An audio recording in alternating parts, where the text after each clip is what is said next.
This is Paul. Yeah. Um, could you get me the actual genetics of the individuals in the leadership of the U.S. military? Now they have a large amount of liability. Yeah. It's called the Criminal Investigative Division. Yeah. And yes, I did call them. I gave you contact that no longer works, but I did contact them 4 years ago about radiation in the county. Yeah. And I did email them 10,000 times about, well, false arrest, false imprisonment, poach, the use of 1077s. Yeah. And then in the last few days, I found out that the military, yeah, is not concerned about the garnishment of assets and wages. Now, for all of you that get to have forgiveness of your unsecured debt when you go into the military, it's somewhat of discriminatory to those of us that get to have multiple wage garnishments. Yeah.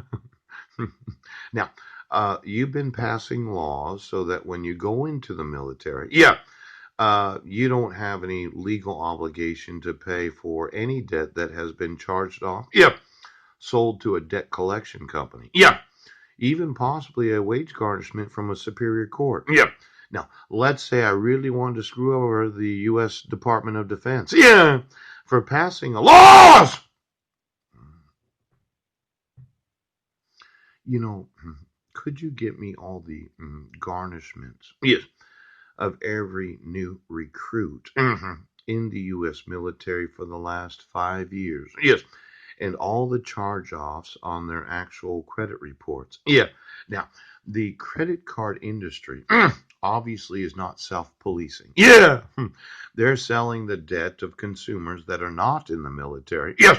Where you had the Congress and the president sign legislation that you don't get to participate. Now, let's say generals and admirals just don't have enough money. Yeah.